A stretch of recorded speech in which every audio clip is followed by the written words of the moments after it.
Oui, bien sûr. Bonjour à tous, je m'appelle Julie Bott, je suis doctorante à la Sorbonne Nouvelle et ma thèse s'intitule Les musées de femmes entre patrimonialisation et engagement social. Alors les musées de femmes, qu'est-ce que c'est? Ce sont des musées qui en fait sont entièrement dédiés aux femmes et donc toutes leurs actions, que ce soit la recherche, la préservation, où la valorisation sont consacrées aux femmes, à leur histoire, à leur production culturelle. Et ces musées m'intéressent parce qu'ils portent un regard critique et féministe sur les autres musées, sur la définition du patrimoine et plus globalement sur la société. Alors dans ma thèse, j'essaye d'analyser la manière dont comment au sein de ces musées la préservation du patrimoine participe à un projet de changement social.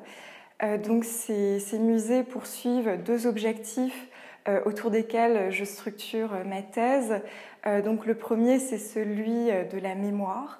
Donc ils cherchent à préserver, à reconnaître et à rendre visible le patrimoine des femmes. Et il dénonce en fait l'absence des femmes dans les autres musées, et alors que ces musées prétendent représenter le patrimoine de l'humanité de manière universelle. Donc leur premier objectif, c'est celui de la mémoire, et leur deuxième objectif, c'est celui du changement social. Donc tout ce qu'ils entreprennent vise à améliorer la place des femmes dans la société, à changer leurs conditions de vie. Et donc, en fait, dans ces musées, il y a donc deux approches qui convergent. Une approche plus historique et patrimoniale et une approche plus sociale et politique. Donc, le musée est à la fois un lieu de préservation, mais aussi un lieu d'expression, un lieu pour rendre la parole aux femmes et un lieu également pour sensibiliser à l'égalité des sexes, donc auprès du public et de la société.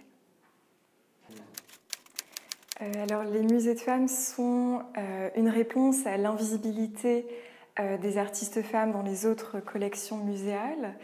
Donc, les femmes sont très représentées en tant que muses ou modèles, mais qu'en est-il de leur visibilité en tant qu'artistes, en tant que créatrices? Alors, les femmes Donc les femmes ont rencontré des difficultés pour devenir artistes au moment de créer leurs œuvres. Donc elles ont rencontré des difficultés pour accéder à une formation artistique et pour accéder à une carrière professionnelle. Mais elles ont également rencontré des difficultés au moment de la réception de leurs œuvres par l'histoire de l'art et par les musées.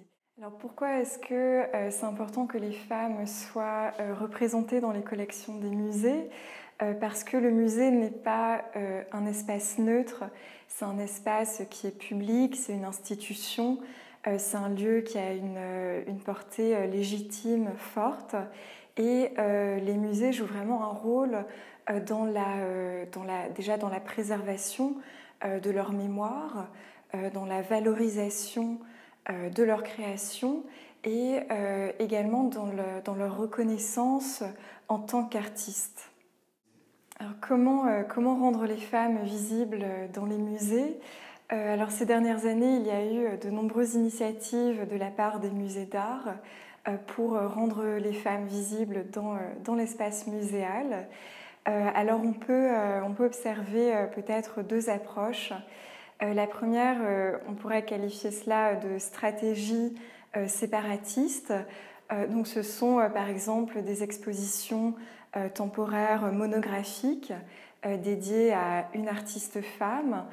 Par exemple l'exposition de Berthe Morisot qui va ouvrir prochainement au musée d'Orsay. Ça peut être aussi une exposition temporaire thématique sur un groupe d'artistes femmes. Je pense par exemple à l'exposition Elle at Centre Pompidou, où là en fait c'est l'accrochage de la collection permanente qui ne donnait à voir que des artistes femmes du XXe siècle. Alors le risque de se centrer uniquement sur les artistes femmes, c'est peut-être de continuer de les mettre à l'écart et de les enfermer dans cette catégorie artistes femmes, même si je pense que dans un premier temps c'est très positif, ça permet de leur rendre vraiment une visibilité.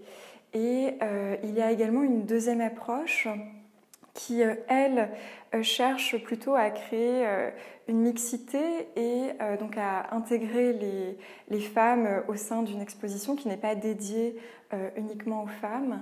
Et je pense notamment à la Tate Modern à Londres, qui organise ses collections permanentes autour de thématiques, et ce qui permet en fait de décloisonner les mouvements artistiques de l'histoire de l'art et d'intégrer les artistes femmes, mais également d'autres artistes qui, en général, sont marginalisés du discours de l'histoire de l'art. Et donc voilà, une initiative plus mixte et une approche plus thématique et décloisonnante.